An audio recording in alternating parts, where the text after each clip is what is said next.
Volevo ringraziare Diego Bottacin che mi ha riportato dopo 20 anni a una riunione di partito, o di politica, diciamo, più che di partito. Mi ha molto toccato anche l'ultimo intervento della signora per il sentimento che aveva nelle sue parole. Mi veniva in mente che in fondo io non so se siamo della generazione di Happy Days, perché la TV la guardo poco, ma certo abbiamo fatto il 68 con l'Eskimo, poi abbiamo con la giacca e la cravatta siamo andati al referendum di Segni, no? E oggi siamo qui, sempre a porci la stessa domanda: come fare di questo un paese normale? Qualche responsabilità credo ce l'abbiamo anche noi.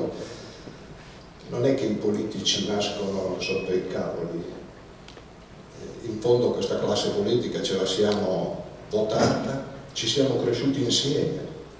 Molti dei politici che governano o sgovernano l'Italia sono cresciuti con me. Ma io ho finito.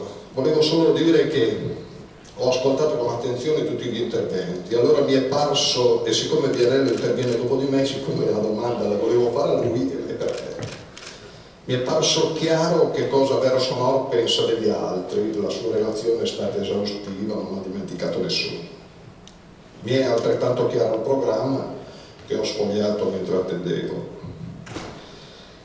Mi è anche chiaro dove si va, verso nord, e prima l'amico di Como ha detto che si va verso il nord dell'Europa, non è una frattura tra il nord e il sud, perché è evidente che questo paese si salva tutto assieme, ma certo anche quelli del sud si devono porre qualche domanda, perché se il sud è in queste condizioni è per la collusione tra una classe politica cialtrona, la malavita e gli interessi anche diffusi del suo ceto medio, che non è un vero ceto medio ma è un ceto assistito.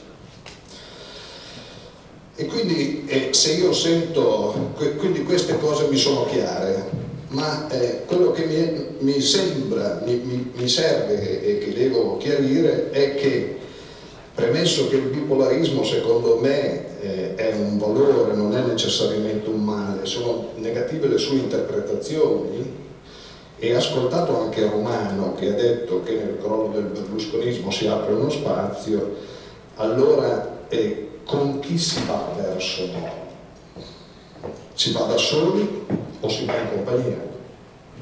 Andare da soli è un lavoro molto complicato, complesso, lo si può fare, si può finire come il Partito d'Azione o si può finire come la Lega. Andare da soli vuol dire diventare la Lega o diventare il Partito d'Azione, grosso modo. Questa è la mia opinione, ma la domanda rimane.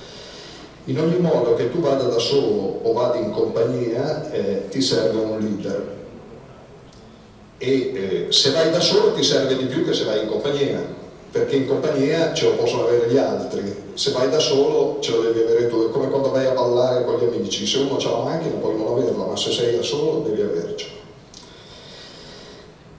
E mi è parso di capire dalle parole che ha detto Romano che l'idea è quella di riempire il vuoto che si creerà dall'esplosione del Berlusconi. Comunque la domanda è quindi molto chiara: si va da soli, si va in compagnia, se si va in compagnia con chi, e soprattutto con quale leadership, perché e tenendo conto che si può andare verso nord sia da destra che da sinistra, ma secondo me non ci si può andare dal centro, perché io qui ho sentito anche gli interventi degli esponenti del terzo polo, ma io non credo che il terzo polo abbia i numeri, abbia le idee, la cultura di governo e i leader, perché ha detto bene la signora. Io ho 57 anni, ho cominciato a occuparmi di politica che ne avevo molti di meno, non sono vecchissimo, ho qualche bypass in più, ma non penso di essere nuovo. Se non lo penso io, non può essere lo Casini, che io conoscevo nel movimento giovanile della DC e che ha qualche anno in più di me, forse qualche bypass in meno. Quindi si può andare a destra o a sinistra, dicevo, e ho finito, rifacendo il moderno partito popolare, oppure facendo quello che il partito liberale fu per il governo Schmidt in Germania.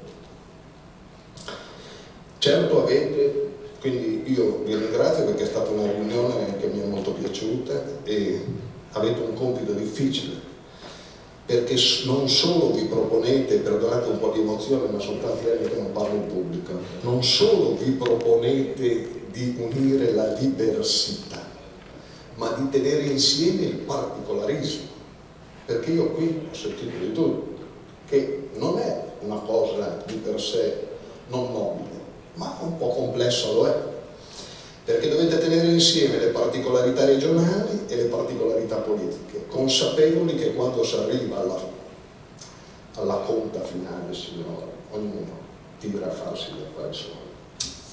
Grazie.